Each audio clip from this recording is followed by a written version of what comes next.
જય શ્રી રામ ભક્તજનો, કાલે આપણે આપણી કથાને જ્યાં વિરામ આપેલો ત્યાંથી આપણે આગળ કથાનું આજે રસપાન કરીશું. તો ચાલો આપણે કથાનું રસપાન કરીએ. સંસારને ઉત્પન્ન કરનાર, પાલન કરનાર, લય કરનાર, કલેશનો નાશ કરનાર, સર્વનું શ્રેય કરનાર આદ્ય શક્તિ જગદંબા જાનકીની સ્તુતિ કરી, પરમાત્માની સ્તુતિ કરી અને મહાત્માજીનો જે મૂળ આશય છે, જે એણે બાલકાંડમાં જ કહી દીધું છે કે હું આ ગ્રંથની રચના શું કામ કરું છું. તુલસીદાસજીને ઘણાએ પૂછેલું કે સેંકડો ઋષિ મુનિઓએ રામાયણો લખ્યા છે, હવે તમારે એક ઉમેરવાની શી જરૂર છે? એ જ વાંચો ને, હવે નવું લખવાની શું જરૂર છે? અને વાતે સાચી, એક બે નહીં, સેંકડો લખાયેલા. હનુમાનજી જેવી વ્યક્તિએ પણ રામાયણ લખ્યું. હનુમાનજીએ રામાયણ લખેલું છે, પણ પત્ર ઉપર નહોતું લખ્યું. એની પાસે કલમ નહોતી ને કાગળ નહોતો. ધર્મગ્રંથોમાં વર્ણન મળ્યું છે કે હનુમાનજીએ પર્વતોના પથ્થરોમાં નખથી રામાયણ લખ્યું છે. નખથી ખોતરીને રામાયણ લખ્યું છે. અને સમય જતાં કોઈ મહાપુરુષોએ એ પથ્થરની ચટ્ટાનોમાં લખાયેલું રામાયણ ગ્રંથકારે કર્યું છે. હનુમાન નટક અનેક પ્રમાણો મળે છે. એટલે હનુમાનજીએ લખ્યું હોય, વશિષ્ઠજીએ લખ્યું હોય, વાલ્મીકી જેવા પુરુષે લખ્યું હોય, ખુદ શિવજી મહારાજ રામાયણની રચના કરે એટલે તુલસીદાસજીને કોઈકે કહ્યું કે હવે તમારે રામાયણની રચના કરવાની શી જરૂર છે? આ છે એ બે બસ છે, હવે નવી ઉમેરવાની શી જરૂર છે? વાતે સાચી, આટલા બધા રામાયણ પછી એક નવું કરવાની શી જરૂર હતી? પણ તુલસીદાસજીએ બહુ સરસ જવાબ આપ્યો કે ભાઈ, હું એટલા માટે રામાયણ લખું છું, મારે કાંઈ મરવું નથી, મારે કંઈ લોકોને ઉપદેશ નથી આપવો. હું તો એટલા માટે લખું છું કે સ્વાંત સુખાય તુલસી રઘુનાથ ગાથા, ભાષા નિબંધમતી મંજુલ માત નોતી. હું જે રામાયણ લખું છું, તુલસીદાસજી કહે છે, એમાં પુરાણ, શાસ્ત્ર, વેદ એ બધાની સંમતિવાળો ગ્રંથ છે. અને એના કરતાં થોડું અંદર જે મને લાગ્યું છે, મારા અંતરમાંથી જે નીકળ્યું છે, એવું પણ મેં અંદર લખ્યું છે, જે પોતાનો નિજ મત છે. અને એ બધાની પાછળનો હેતુ કેવળ સ્વાંત સુખાય, મારા અંતઃકરણને સુખ મળે એટલા માટે, જગતને ઉપદેશ આપવા માટે નહીં, દુનિયાને બોધ આપવા માટે નહીં, મારા અંતઃકરણના સુખના માટે હું આ ગ્રંથની રચના કરું છું. એવી ચોખવટ કરી. બીજા અર્થમાં કહીએ તો જે પોતાના અંતઃકરણને બોધ આપી શકે, એ જ બીજાને બોધ આપવાને લાયક બની. આપણું અંતર સંતાપથી ભર્યું હોય તો આપણે બીજાને શું બોધ આપી શકીએ? મેં એમ સાંભળ્યું છે કે કોઈ કાનનો સ્પેશિયાલિસ્ટ હતો, કાનના તમામ દર્દોની એ સારવાર કરતો, પણ એના દવાખાનામાં કોઈ જાય તો મોટા અક્ષરે લખેલું હતું કે જે દર્દી આવે એણે જોરથી બોલવાનું, કારણ કે ડૉક્ટરને બહુ સંભળાતું નથી. હવે સ્પેશિયાલિસ્ટ તો કાનનો હતો, પણ પોતાને જ બરાબર ન સંભળાતું. આવી કરુણા હતી એટલે એણે મોટા અક્ષરે બોર્ડ માર્યું કે અંદર દર્દીએ જોરથી બોલવાનું, કારણ કે ડૉક્ટર સાહેબ બરાબર સાંભળતા નથી. એટલે મોટે ભાગે આવું થયું છે, દર્દીઓને દવા આપનાર જ પોતે દર્દી છે. બીજાને ઉપદેશ આપનારો, બોલનારો ખુદ પોતે જ દર્દી છે. તો મારો કહેવાનો આશય કે બધા બીમાર છે. જ્યાં સુધી મારા અને તમારામાં એક તુલસીનો જન્મ ન થાય, એક કબીરનો જન્મ ન થાય, એક નાનકનો જન્મ ન થાય, એક મીરાનો જન્મ ન થાય, એક શબરીનો જન્મ ન થાય, ત્યાં સુધી આપણે બધાય બીમાર છીએ.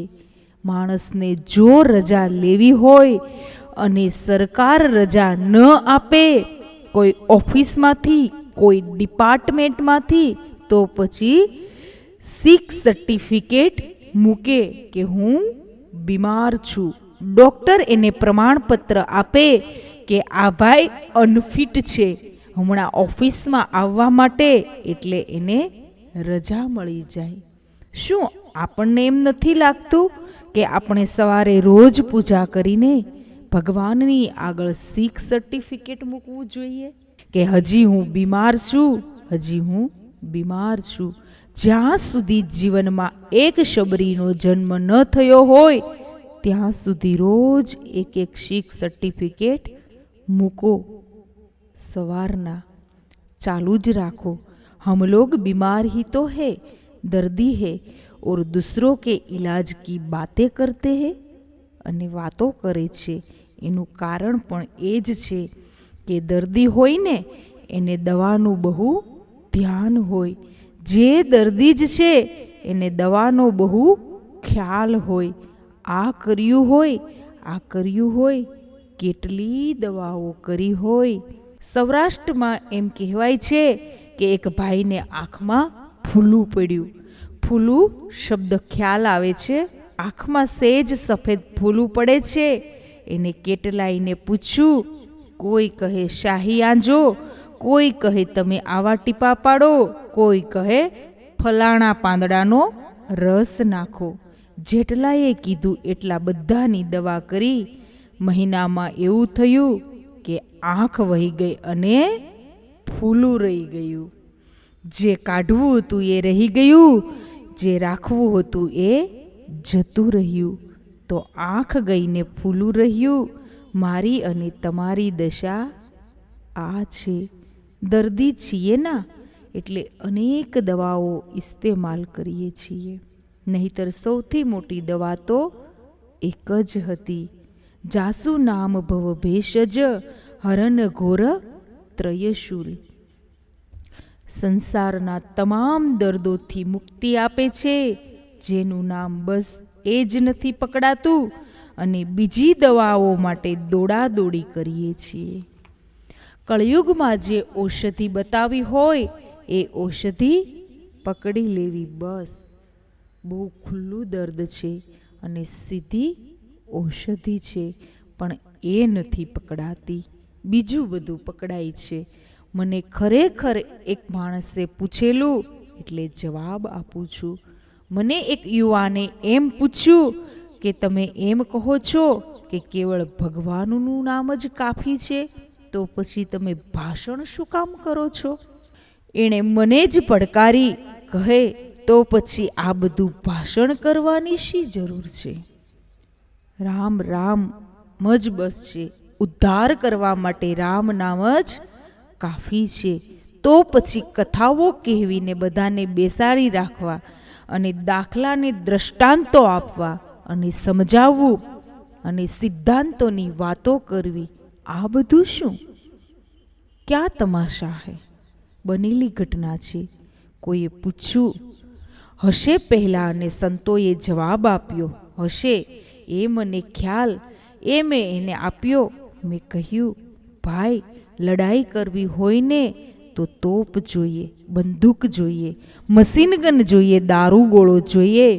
લડાઈ માટે બધું જોઈએ, પણ આત્મહત્યા કરવી હોય તો એક જ ગોળી કાફી છે. આ તો લડાઈ છે. હા, લડાઈ માટે તે બધું જ જોઈએ, શસ્ત્રો અને બધું જ જોઈએ, કારણ કે યહ તો યુદ્ધ હે ના. જ્યારે આત્મકલ્યાણ કરવું હોય ત્યારે તો રામ નામની એક જ ગોળી કાફી છે. જ્યારે સમાજમાં એક સંઘર્ષ જગાવવો હોય, જ્યારે સમાજમાં માણસમાં સંસ્કૃતિની જાગૃતિ લાવવી હોય ત્યારે તો વક્તાઓએ પણ સંઘર્ષ કરવો પડશે. એને પણ હાથમાં હથિયારો લેવા પડશે. આ તો સંઘર્ષ છે. એમાંથી કહેવાનું મૂળ એ છે કે અંતે તો એક ગોળી કાફી છે, રામ નામની. જાસુ નામ ભવભેશ હરન ઘોર ત્રયશુલ, સો કૃપાલ મોહિતો હિ પર રામ રહો અનુકૂલ. રોજ મારે અને તમારે શીખ સર્ટિફિકેટ મૂકવાની જરૂર છે કે હજુ હું બીમાર છું. ઈર્ષા ન થાય ત્યાં સુધી રોજ, ઈર્ષા થાય ત્યાં સુધી સમજવાનું કે હજી બીમારી છે. દંભ કરવાની વૃત્તિ આવતી હોય તો સમજવાનું કે સર્ટિફિકેટ મૂકી દો. બીજાની ઉન્નતિ જોઈને અંતર સળગતું હોય તો મૂકી દો સર્ટિફિકેટ, હજી હું બીમાર છું. કોઈ પણ નાનું એવું કામ કરીને અહંકાર આવતો હોય તો મૂકો સર્ટિફિકેટ. અને આપણા સર્ટિફિકેટો ખરેખર એટલા થાય કે ઘરમાં ન સમાય, એટલા સર્ટિફિકેટ આપણા થાય. પણ એ બધું જ્યારે ખલાસ થઈ જાય અને એક દિવસ એવો આવે કે રામ પાસે ઊભા હોઈએ, એકલા હોઈએ, ત્યારે આંખમાંથી દડ દડ આંસુ પડતા હોય. ન તો તેરે પાસ કુછ માગના હે, કોઈ ઈચ્છા નથી તારી પાસે, તું મને આપે તો એ મારે કંઈ ન જોઈએ. ભગવંત, તે મને મનુષ્ય દેહ આપ્યો છે, હવે બીજી કોઈ ઈચ્છા નથી. હવે એક જ ઈચ્છા છે કે ભક્તિ પ્રયંશ રઘુયુગવ નિર્ભરામે, મારા જીવનને પ્રેમ અને ભક્તિથી ભરી દે. આ નિષ્ઠા જાગે ત્યારે તમે શીખ મટી ગયા, પતી ગયું. પણ ભક્તિ કર્યા પછી મને આટલું મળે એવી ઈચ્છા રાખશો તો ઓલા સર્ટિફિકેટ ચાલુ રાખવાના. હજી બીજી બીમારી છે, હજી તંદુરસ્તી નથી આવી. અમુક કર્યા પછી કરતે જાય, બસ કંઈ મળે ન મળે. કર્મણ્યેવાધિકારસ્તે મા ફલેષુ કદાચન. હું હંમેશા કહું છું કે 20 વર્ષથી મસ્જિદમાં ફકીર નમાજ પડતો હોય, 20 વર્ષથી એનો નિયમ 5 કે જેટલી નમાજ પઢવાની હોય એના નિયમ પ્રમાણે બધી જ નમાજ અદા કરે અને એક એક જગ્યા નક્કી કરી રાખેલી કે એ જગ્યાએ નમાજ અદા કરે. એમ કહેવાય છે કે મસ્જિદમાં એક જ જગ્યાએ 20 વર્ષથી રોજની 5 નમાજ અદા કરતો હતો. એ માણસ એટલે જગ્યામાં ખાડા પડી ગયેલા, એ જગ્યામાં એના હાથના ને પગના નિશાન પડી ગયેલા. કારણ કે 20 વર્ષ એક જ જગ્યાએ નમાજ પડતો હતો. 20મું વર્ષ અને સાંજની છેલ્લી નમાજ જ્યારે એ અદા કરતો હતો ત્યારે આકાશમાંથી આકાશવાણી થઈ કે ફકીર, તું 20 વર્ષથી એક જ જગ્યાએ રોજ 5 નમાજ અદા કરે છે, પણ તારી એક પણ નમાજ કબૂલ થઈ નથી. ઈશ્વરના દરબારમાં તારી એક નમાજ મંજૂર નથી. ખુદાએ કહી દીધું કે તારી એક પણ બંદગી કબૂલ નથી. આ શબ્દ સાંભળીને ફકીર આખી મસ્જિદમાં નાચવા માંડ્યો, પાગલ બની ગયો. આંસુડાની ધાર થવા લાગી. નાચને લગા, ઝૂમને લગા. એક મૌલવી બાજુમાં ઊભો હતો, તસ્બીહ લઈને ફેરવતો હતો. એણે કહ્યું, એ બેવકૂફ, તારે તો રડવું જોઈએ, તું નાચે છે કેમ? 20 વર્ષથી નમાજ પઢે છે અને ભગવાને તને ના પાડી કે તારી એકેય નમાજ કબૂલ નથી કરવામાં આવી. તારે આંસુડા પાડવા જોઈએ અને તું હસે છે કેમ? ફકીરે જવાબ આપ્યો, આજ તો મારું જીવન ધન્ય થઈ ગયું. कबूल हो या न हो, लेकिन उसको खबर तो है कि मैं नमाज पढ़ रहा हूँ. बंदगी कबूल थाय के न थाय एनी कोने परवाह छे, लेकिन उसको पता तो है कि मैं 20 साल से नमाज अदा कर रहा हूँ. काफ़ी है. ફળ મળે ન મળે, માર ગોળી ફલકો ક્યાં જરૂરત હે. હા, ભગવાનને એટલી તો ખબર રહેવી જોઈએ કે પ્રભુ અમને તારી સાથે પ્રેમ છે, हमने तुझसे मोहब्बत की है, तेरा नाम निस्वार्थ है. बस उसको खबर है बंदगी सफल. બસ જ્યારે આપણે તંદુરસ્ત થઈ ગયા ત્યારે આપણને શીખ સર્ટિફિકેટની જરૂર નહીં, વરના તો સબ દર્દી હે. તો જ્યાં સુધી ભીતર સ્વાંતઃ સુખ ન થાય ત્યાં સુધી બીજાને કેમ સમજાવી શકાય? તુલસીદાસજી કહે, બીજાને ઉપદેશ નથી આપતો, મારા અંતઃકરણના સુખ માટે હું આ કથા કહું છું. આટલી સ્પષ્ટતા કરીને હવે તુલસીદાસજીએ બિલકુલ હિન્દી ભાષામાં, સરળ ભાષામાં, ગ્રામીણ ગીરામાં, લોકબાનીમાં રામકથાનો પ્રારંભ કર્યો. પહેલો 4 ચોરઠા જેનું સ્મરણ કરવાથી સિદ્ધિ પ્રાપ્ત થાય એવા હે ગણનાયક, હે કવિવર વદન, તમે મારા ઉપર અનુગ્રહ કરો તો મને પણ સિદ્ધિ મળે.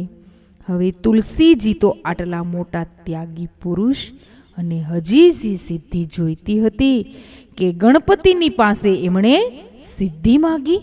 તુલસીદાસજીએ બીજી કોઈ સિદ્ધિ નથી માગી. તુલસીજીની સિદ્ધિની વ્યાખ્યા રામચરિતમાનસમાં લખી છે. સાધન સિદ્ધિ રામ પદને હું, મોહી લખી પરત ભરત મન એહું. તુલસીદાસજીની દ્રષ્ટિમાં સિદ્ધિની વ્યાખ્યા છે રામચરણમાં પ્રેમ જાગવો. ઈશ્વર ચરણમાં ભક્તિનું સર્જન થાય એના જેવી બીજી કોઈ સિદ્ધિ નથી. ગણપતિની વંદના કરીએ એમ કહેવા માગે છે કે હે ગણપતિજી, તમે મને રામ ભક્તિની સિદ્ધિ આપો. ગણપતિની પહેલા સ્તુતિ કરી, પછી મૂક કરોતી વાચાલ પંગુ લગયંતે ગિરિમ એ મંત્રનું હિન્દી ભાષાંતર કર્યું. મૂક હોહી બાચાલ, પરમાત્માની કૃપા થાય તો મૂંગો બોલતો થાય અને લંગડા પર્વત ઓળંગતો થાય. એવા હે પ્રભુ, તમે મારા ઉપર કૃપા કરો. ઈશ્વર કૃપા કરે તો મૂંગો બોલતો થાય એમાં કોઈ પ્રશ્ન નથી. ઈશ્વર કૃપા કરે તો શું ન થાય? લંગડો પર્વત ઉપર ચડી જાય એમાંય કોઈ પ્રશ્ન ન ઉઠાવી શકાય. પરંતુ ભારતીય સંતોની દ્રષ્ટિએ ઈશ્વરની કૃપાનો આટલો નાનકડો અર્થ ન કરાય કે ઈશ્વર કૃપા કરે એટલે મૂંગો બોલે અને લંગડો પર્વત ઓળંગે. મૂંગાને બોલતો કરવો અને લંગડાને પર્વત ઉપર ચડાવવો એ તો આજનું વિકાસ પામતું જગત પણ કરી શકે. તો પરમાત્મા કૃપા કરે ત્યારે એનો અર્થ એ થયો કે હે પ્રભુ, તમારી જ્યારે કૃપા થાય ત્યારે મારા જેવા સ્વાર્થી માણસ પરમાર્થી ભાષા બોલતો થાય, અને જ્યારે જીવ પરમાર્થી ભાષા બોલતો થાય ત્યારે તુલસીની દ્રષ્ટિમાં એ મૂંગો બોલતો થયો. પોતાને માટે તો આખી દુનિયા બોલે, પરમાર્થ માટે જે બોલે, રામ રામ જેની જીભ સતત જપે એ સાચા અર્થમાં બોલતો થયો. અને ઈશ્વર કૃપા કરે ત્યારે જ એ શક્ય બને. લંગડો પર્વત ઓળંગે, ભગવંત મારી કૃપા થાય ત્યારે જ મારા જેવો જીવનમાં ડુંગરા જેવડા દુઃખો આવે તોય એને પાર કરી શકે. ગમે તેવી વિપત્તિ આપણા જીવનમાં આવે, રામ કૃપાનો આશ્રય હશે તો એ વિપત્તિને આપણે પાર કરી શકીશું. રામ કૃપાનો આશ્રય હોવો જોઈએ, રામની શરણાગતિ હોવી જોઈએ. ઈશ્વર જ્યારે કૃપા કરે ત્યારે આવું બને. નહીતર તો થોડાક દુઃખો પડે ત્યાં આપણે રડી પડીએ અને હંમેશા એમ કહેવાની ઈચ્છા થાય કે આપણે ઉપરથી કેટલા મજબૂત છીએ, આપણી ઉપરની ચામડી કેટલી મજબૂત છે એ તો જ્યારે મુશ્કેલીઓ આવે ત્યારે જ આપણે કેટલા સાવધાન રહીએ છીએ કે કેમ એની ખબર પડે.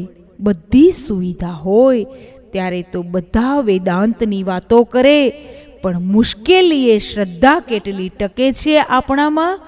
સવાલ એ છે. એક અંગ્રેજ દંપતી સ્ટીમરમાં મુસાફરી કરતા હતા. મેં એક વાર્તા સાંભળી હતી. 8 દિવસની સાગરની મુસાફરી હતી. એમ કહેવાય છે કે એ જે અંગ્રેજ હતો એ કુદરતનો બહુ પ્રેમી હતો, નિસર્ગનો, ઈશ્વરનો ઉપાસક હતો. વૃક્ષો, આકાશ, પર્ણ, સૂર્ય, ચંદ્ર એમને જોઈને એ નાચવા માંડતો. પરમાત્માએ કેટલી સુંદર સૃષ્ટિ રચી છે. સ્ટીમર ચાલી જાય છે, એની પત્ની નીચે જગ્યા પર બેઠી છે, એનો પતિ ઉપર ફરવા ગયો છે. સ્ટીમરના ઉપરના ભાગમાંથી એ દરિયાને, ક્ષિતિજને, આકાશને, ચાંદ તારાઓને, રાત્રિનો સમય છે, જોઈ રહ્યો છે અને જોઈને કુદરતમાં ખોવાઈ ગયો છે, લીન બની ગયો છે. 1 કલાક થયો. બન્યું એવું કે સમુદ્રમાં તોફાન આવ્યું, ભયંકર વાવાઝોડું આવ્યું અને સ્ટીમર ડૂબવાની તૈયારી. કપ્તાને સ્ટીમરને બચાવવાના તમામ પ્રયાસો કર્યા, પણ બચાવી શકે એવી સ્થિતિ નહોતી અને તેણે સ્ટીમરના બધા જ મુસાફરોને જાહેરાત કરી દીધી કે સ્ટીમરને બચાવી શકાય એમ નથી. બધા માણસો સલામતીના સાધનો લઈ, તરવાના સાધનો લઈ પાણીમાં કૂદી પડો. બધા દોડાદોડી કરવા લાગ્યા, રડવા લાગ્યા. એકદમ મુશ્કેલી સર્જાઈ ગઈ. ભયભીત વાતાવરણ સ્ટીમરમાં અને એ ડૂબવાની તૈયારી. મેઘની ઘટા ચડી, વરસાદ પડવા લાગ્યો. કુદરતનું ભયંકર રૂપ જોઈને પેલો અંગ્રેજ ઉપર નાચે છે. ઈશ્વરના રૌદ્ર રૂપને જોઈને એને જરાય બીક નથી, એને જરાય ચિંતા નથી. એની પત્ની ઉપર ગઈ, જઈને કહેવા લાગી કે બધા માણસો પોતપોતાના કુટુંબીઓ માટે, પોતાની પત્નીઓ માટે, પોતાના ભાઈ માટે જે જે સાથે હશે એ બચાવવા માટે તૈયારી કરે છે. સ્ટીમર ડૂબવાની તૈયારીમાં છે. તમે નીચે આવો, જલ્દી સલામતીના સાધનો લઈને આપણે કૂદી પડીએ દરિયામાં. પેલા એ પત્નીના તરફ ધ્યાન ન આપ્યું. પેલી કહે, પણ તમે શું આમ ન ફિકરા બની ગયા છો? સ્ટીમર ડૂબવાની તૈયારીમાં છે, દોડો ને. છતાંય પેલા એ ધ્યાન ન આપ્યું. એ તો કુદરતમાં ખોવાઈ ગયો. પ્રભુના રૌદ્ર રૂપને જોવામાં 5-10 મિનિટ થઈ એટલે પેલી અંગ્રેજ મહિલાએ એના પતિને એમ કહ્યું કે તમને મારા ઉપર પ્રેમ જ નથી. બીજા માણસો પોતાની પત્ની માટે કેટલું કરે છે અને મરવાનો સમય આવ્યો ત્યારે તમે મારી સામુએ જોતા નથી. એમ કહીને એ પોતાના પતિને ધમકાવવા લાગી. તમને મારા ઉપર પ્રેમ જ નથી, જલ્દી દોડો ને. અને પોતાનો પતિ કુદરતમાં એક બનતો હતો એમાં વિક્ષેપ કર્યો. એની પત્નીએ તો કહે છે પોતાના પેન્ટના ખીચામાં રિવોલ્વર હતી. એ રિવોલ્વર કાઢીને એની પત્નીની સામે તાકીને કહ્યું કે નીકળી જા, નહીતર હું તને હમણાં મારી નાખીશ. જા નીચે, સ્ટીમર તો ડૂબશે પણ હું તને હમણાં જ ખલાસ કરી નાખીશ. રિવોલ્વર ફોડવાની તૈયારી. 5 ઉપર એની આંગળી છે. હમણાં દબાવ્યા ભેગો એ સ્ત્રીનો નાશ થાય અને એ સ્ત્રી ખડખડાટ હસવા લાગી કે હવે રહેવા દ્યો, પાછી નાખી દો ખીચામાં. પેલાએ કહ્યું, કેમ? આમાં હમણાં ચાપ દબાવું એટલે તારું મૃત્યુ થાય એમ છે. તો કહે છે, બસ રહેવા દો ને. પેલો કહે, હું રિવોલ્વર બતાવું છું, હમણાં દબાવીશ તો તારું મૃત્યુ થશે. તને ભય નથી લાગતો? તો કહે, ના, મને કેમ ભય લાગે? કારણ કે તમે મારા પતિ છો. મારો પતિ રિવોલ્વર બતાવે એ કંઈ ફોડે નહીં. તને એટલા મારા પર વિશ્વાસ છે? તો કહે, હા. જો એક સંસારી પતિ પર તને આટલો વિશ્વાસ હોય તો આ તો મારો બાપ છે. એણે મને ખાલી વાદળાની રિવોલ્વર બતાવી તો હું કઈ એનાથી ડરી જાઉં? એ કંઈ મને મારવાનો છે? એક સંસારી, એક સ્વાર્થી માણસ તને રિવોલ્વર બતાવે તો તને આટલો બધો ભરોસો કે મારો પતિ, મારો ધણી મને મારે નહીં? તો આ તો જગતનો, આખા બ્રહ્માંડનો ધણી છે.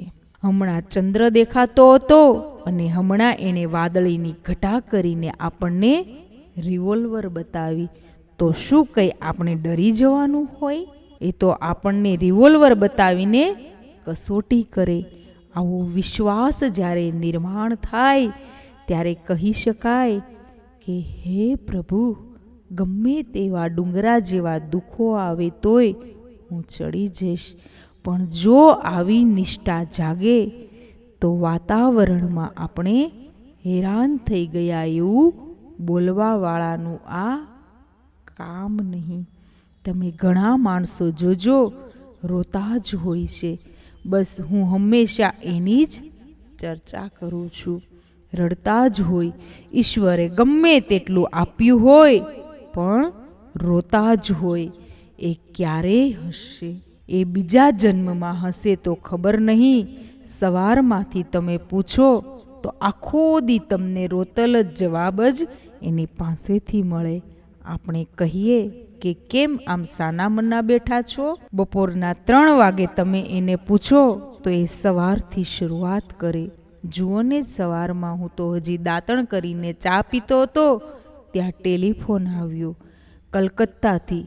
શું? તો કહે 2 લાખ રૂપિયા રોકાયેલા હતા, એ વ્યાજ સહિત છૂટા થયાને એના કાગળિયા કરવાની એ બધી ધમાલ. હવે એના છૂટા થયા એમાંય એને રોવાનું. 3 વર્ષથી જે રકમ રોકાઈ ગઈ હતી એ આજ એના છૂટા થયા વ્યાજ સહિત સતાય એ રોતા રોતા બોલે કે એ પછી કાગળિયામાં સહીઓ કરવી ને આ બેંકના લફરાને 11 એમાં વાગી ગયા. જ્યાં ઓફિસેથી ઘરે ગયો ત્યાં હોસ્પિટલમાંથી ફોન આવ્યો 11:30. મારા પુત્રની પત્ની સગર્ભા અને એની પ્રસૂતિનો કાળ. એને હોસ્પિટલમાં દાખલ કરી હતી. એને ઘેર દીકરાનો જન્મ થયો. તે એ વળી પાછી દોડાદોડી. હવે દીકરાનો જન્મ થયો એમાંય ઈ રોવે. વળી ત્યાં જવું પડ્યું ને માંડ જ્યાં જમ્યો અને પછી બેઠો ત્યાં અમારે ભાગીદારમાં ખટપટ થઈ હતી. તે કોર્ટમાં કેસ ચાલતો હતો. તેનો ફેસલો આવ્યો. એમાં હું જીતી ગયો. એ વળી પાછું એ ચાલુ થયું. લ્યો, બધામાં એ રોતા જ હોય. આથી એમ લાગે કે ઘણા માણસોને ખબર નહીં હોય ભગવાને આ રીતે જ બનાવ્યા છે. ઘણા માણસો કોઈ દિવસ હસશે જ નહીં. સમાજમાં આવું બને છે, દાંત જ ન કાઢે, બેઠા જ હોય. કોઈએ એક જણાને પૂછ્યું કે આ ભાઈનું મોઢું આમ કેમ? એ રોતા જ હોય એવું કેમ લાગે? એ રોતો જ નથી. શકલ હી એસી હે. થોડીક વિપત્તિ આવે ને ડરી જનારો માણસ ભક્તિ કેમ કરી શકે? ભક્તિ તો એનું કામ છે. यह तो घर है प्रेम का, खाला का घर नहीं. જય શ્રી રામ. ભક્તજનો, આજે હું કથાને અહીંયા વિરામ મૂકું છું. આવતીકાલે આપણે આગળ કથાને રસપાન કરીશું. જય શ્રી રામ.